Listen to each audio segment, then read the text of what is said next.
বাপ বেটা শ্বশুরের ফার্নিচার নিতে হবে এই কথা বুঝলে কি করে কাপুরুষ? বাপ বেটা ভিক্ষা করো, ভিক্ষা করে করে করে ফার্নিচার বানিয়ে বিবাহ করিও। শ্বশুরের কাছে ফার্নিচার নিতে হবে, টাকা নিতে হবে, মোটরসাইকেল নিতে হবে, এটা কি করে বুঝলে? 25 বছর যাবতে মেয়েটাকে রিস্ক নিয়ে লোকটা লেখাপড়া শিখিয়েছে। এই মেয়েটাকে নিয়ে কত টেনশনে রাত্রে ঘুম হয় না। একটা ভালো ছেলে কেমনে পাওয়া যায়, একটা ভালো ছেলে কেমনে পাওয়া যায়। 25-30 বছর মেয়ের বয়স, দিন কাটে না, রাত কাটে না। এরপরে তোমার হাতে তুলে দিয়েছে একটু ভালো থাকবে বলে। 25 বছর রিস্ক নিয়ে মানুষ করার পরে তোমার কাছে তুলে দিতেই, ভোগ করার জন্য তুলে দেওয়া হয়েছে, তোমার কাছে তুলে দিয়ে দিই তুমি টাকা চাইলে কাপুরুষ ভিক্ষা করে খাও। দুনিয়াতে অভাব পড়েছে, ভিক্ষা করে খাও। যদি গ্রামে না দেয় তাহলে ট্রেন স্টেশনে চলে যাও। অনুমতি নাই। 4 শ্রেণীর মানুষের ইহকাল আছে, 4 শ্রেণীর মানুষের পরকাল আছে। তার একটি হচ্ছে বৈধ রুচি, আর একটি ছিল আমানতের রক্ষা। আব্দুল্লাহ ইবনে আমর রাদিয়াল্লাহু তাআলা আনহু বলেন, রাসূল সাল্লাল্লাহু আলাইহি সাল্লামকে জিজ্ঞাসা করা হলো, আইয়ুন্নাস আফজাল, আল্লাহ রাসূল মানুষের মধ্যে সবচেয়ে ভালো মানুষ কে? তখন তিনি বললেন, আত্তাকিয়ু ওয়ান নাকিয়ু, স্বচ্ছ পরহেজগার। স্বচ্ছ মানুষ যেই সেই ভালো, পরহেজগার যে সেই ভালো। স্বচ্ছকে তিনি বললেন লাইফ মাফিহে, যার পাপ নেই সেই স্বচ্ছ। আব্দুর রাজ্জাক সাহেব, পাপ হয় না এমন কি মানুষ আছে? নেই, তবে পাপ হলেই ক্ষমা চাই যে তার পাপ নেই। 2, ওলা বাগিয়া, সীমা লঙ্ঘন নেই যার। বহুবার বলেছি, আপনাদের বাড়ির সামনে একটা কুঁড়ে ঘর ছিল, তুলে দিয়েছেন, এটা হলো বড় সীমা লঙ্ঘন। কোর্টে দেখালেন, আমি বসতে দিয়েছিলাম আমার জমিতে, এখন আমার সাথে অন্যায় আচরণ করে, কোর্টে টাকা দিয়ে বাড়িটা তুলে দিলেন। গরিব মানুষ, আগে থেকেই ছিল ক্ষমতা দাপট, দলীয় দাপট, বুঝতে পারেনি দলীয় দাপট কত খারাপ। তুলে দিল, ও রাস্তায় ভিক্ষা করে বেড়ায়। এটা হলো বড় সীমা লঙ্ঘন। ছোট সীমা লঙ্ঘন হলো যে 100 মরিচ নিমের লোকটার কাছে 100 মরিচ, দাঁড়িপাল্লা হয়ে গেছে। আপনি দেখছিলেন যে মরিচটা কেমন, তা একটা হাতে করে আছেন, এই মরিচটা কোথায় রাখবেন? এই মরিচটা যদি আপনার পাল্লায়, আপনার ব্যাগে রাখেন, আপনি সীমা লঙ্ঘনকারী, আপনি স্বচ্ছ নন, আপনি স্বচ্ছ নন। ওয়ালা গিল্লা, যারা আমানতের খেয়ানত আত্মসাৎ করে সে স্বচ্ছ নয়। যার ভিতরে এই হিংসা আছে সে স্বচ্ছ নয়। 4টে জিনিস নেই যার সেই স্বচ্ছ। পাপ নেই যার, 1, 2 সীমা লঙ্ঘন নেই যার, 3 আত্মসাৎ নেই যার, 4 হিংসা নেই যার। হিংসা এমনিতে হয়েই যায়, কেন জানি? পাশের দোকানে বিক্রি হয়, আমার দোকানে বিক্রি হয় না, তখন হিংসা হয়েই যায়। তখন হিংসা করবেন কার কাছে? তাহলে তাকদীরের উপরে ভরসার অভাব আছে। রাতে উঠে 2 রাকাত সালাত আদায় করে আল্লাহকে বলতে হবে, আল্লাহ, পাশের দোকানদারকে আমি ভালোবাসতে চাই, দয়া করে তুমি আমার ব্যবস্থা করো। মানুষ মাত্র হিংসা হয়েই যাবে, এটাই স্বাভাবিক। এরপরে প্রাণপণে চেষ্টা করতে হবে। আব্দুল্লাহ ইবনে আমর রাদিয়াল্লাহু তাআলা আনহু বলেন, কানা রাসূলুল্লাহ সাল্লাল্লাহু আলাইহি সাল্লাম ইজা আসাবাহু মিনাল মাগানিম, যখনই আল্লাহ রাসূলের কাছে কোনো গনিমত, 10-এর সম্পদ আসত, তখনই তিনি বলতেন বেলালকে, ফামারা বেলালান ফাফাদা ফিন নাস, বেলাল জনগণকে ডাকাও, ফায়াজিউনা বেগানাইমিহিম, জনগণ যার হাতে যে টাকা পয়সা এসেছে 10-এর, সেটা নিয়ে উপস্থিত হতো। ফায়ুকাসসিমুহু উইখামেসহু, 5 ভাগের 1 ভাগ করে 5 ভাগের 1 ভাগ নিজের কাছে রেখে দিতেন, বাকি 4 ভাগ যোদ্ধাদের মধ্যে বন্টন করতেন। ফাজারাজুলুন ইয়াওমান, বন্টনের পরে হঠাৎ একটা লোক আসলো আল্লাহ রাসূলের কাছে, এসে বলছে, আল্লাহ রাসূল, ইন্না হাজা ফিমা সাবনা মিনাল মাগানিম, এই যে আমার কাছে একটা রশি আছে, মিন শারিন, লেজামান মিন শারিন, ঘোড়ার একটা লাগাম আছে, লুমের, চুলের, লুমের, পশমের একটা লাগাম আছে আমার কাছে, এটা 10-এর সম্পদ। তখন আল্লাহ রাসূল বললেন, মা সামেতা বেলালান, বেলাল চিৎকার করে বলেছিল, যার যা আছে সেটা নিয়ে আসো। এই কথা কি শোনোনি?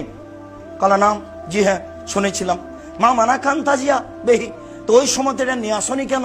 ফাতা যারা, তখন সে কিছু আপত্তি পেশ করলো, ছিলাম না, পেশাব করতে গেছিলাম, স্ত্রীর সাথে কথা বলছিলাম, একটু বাজারের দিকে গেছিলাম, কি যেন আপত্তি পেশ করলো।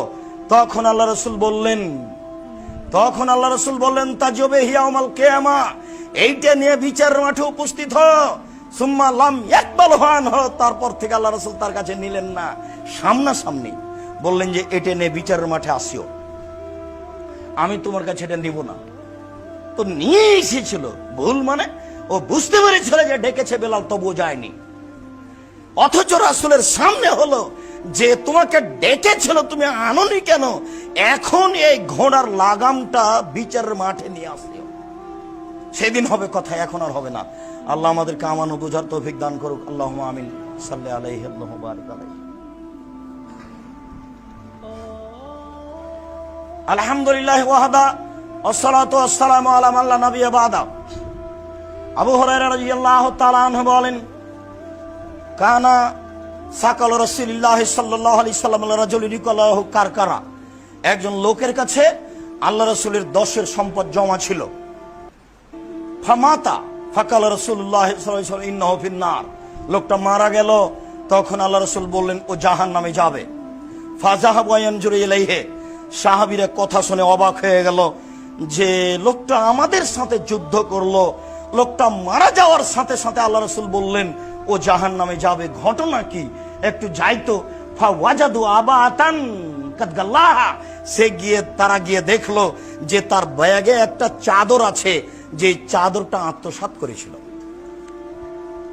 আল্লাহ রাসূল বললেন ও সরাসরি জাহান্নামী, ও যোদ্ধা, ও তাহাজ্জুদ পড়েছে। ও একজন সাহাবী একটা চাদর চুরি করেছে, সরাসরি আল্লাহ রাসূল ঘোষণা দিলেন ও জাহান্নামী। আবু হুরায়রা রাদিয়াল্লাহু তাআলা আনহু বলেন, আহাদা রাজুলুন রাসূলুল্লাহ সাল্লাল্লাহু আলাইহি ওয়াসাল্লাম গোলামানি কলালাহু মিদাম, আল্লাহ রাসূলকে একটা গোলাম হাদিয়া দেওয়া হয়েছিল, কেউ দিয়েছিল, তার নাম হচ্ছে মিদাম।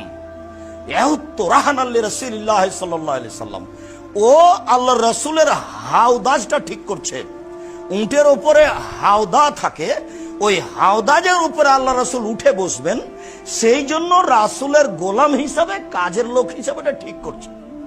ফাসাবাহু সাহমুন আইন, হঠাৎ কোন দিক থেকে কে যে একটা তীর মেরেছে, তাকে এসে লেগে গেছে। ফাকাতালাহু, তীর এসে লাগতে সে লোকটা মারা গেল, তীর এসে লাগতে লোকটা মারা গেল। ফাকালান নাস হানিয়াল্লাহুল জান্নাহ, তখন লোকেরা বলল এ জান্নাতি, পীর সাহেবের তো খিদমত করে মারা গেছে, এ জান্নাতি। মানুষ বলছে না, পীর সাহেবের কাছে ছিল, খিদমত করে মারা গেছে। রাসূলের নিজস্ব গোলাম, রাসূলের উটের উপরে হাওদাজ ঠিক করছে, হাওদাটা ঠিক করছে আল্লাহ রাসূল ওখানে উঠে বসবেন এই জন্য। হঠাৎ করে কোথা থেকে একটা তীর এসে লাগলো, তাতে মারা গেল। লোকেরা বলল লোকটা ধন্য, লোকটা জান্নাতে যাবে, লোকটা ধন্য, লোকটা জান্নাতে যাবে। তখন আল্লাহ রাসূল বলছেন কাল্লা, কখনো নহে, ইনি রাইতুহু ফিন্নারে, আমি তাকে জাহান্নামে দেখছি। ওয়াল্লাযী নাফসি বিয়াদিহি, আল্লাহর কসম, আমি মুহাম্মদ বলছি, আল্লাহর কসম, আমি মুহাম্মদ বলছি, আল্লাহর কসম, ইন্না সামলাতা আল্লাতী আখাযাহা মিন খায়বারা মিনাল মাগালিম তাল্লাম তুসিবাল মাকাসিম, ও খায়বারের যুদ্ধে যেসব টাকা পয়সা কাপড় চোপড় পাওয়া গেছিল, তার মধ্যে থেকে একটা চাদর নিয়ে নিয়েছিল, যেটা ভাগ হয়নি, ভাগের পূর্বেই একটা চাদর নিয়ে নিয়েছিল।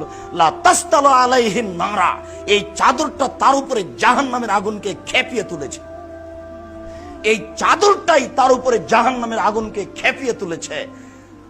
ফালাম্মা সামিয়া যালিকা নাস, যখন জনগণ এই কথাটা শুনলো, ফাজাবে সেরাকিন অসেরাকায়নে, তখন যার কাছে যা একটু ছিল, একটা জুতার ফিতা বা দুইটা জুতার ফিতা, মানে একেবারেই কম, 2 টাকা 1 টাকা এরকম ছিল।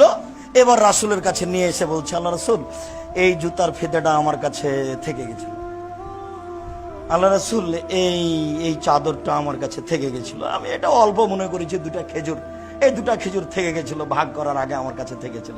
আল্লাহ রাসূল বলছেন সেরাকুন ফিন্নারে ও সেরাকানে ফিন্নার, একটা জুতার ফিতা যে আত্মসাৎ করেছে সেও জাহান্নামে যাবে, 2টা যে করেছে সেও জাহান্নামে যাবে। এমপি, মন্ত্রী, চেয়ারম্যান, মেম্বার, মসজিদের মুতাল্লি, গ্রামের সরদার জানে না 10 পয়সা কি জিনিস, খুব কঠিন।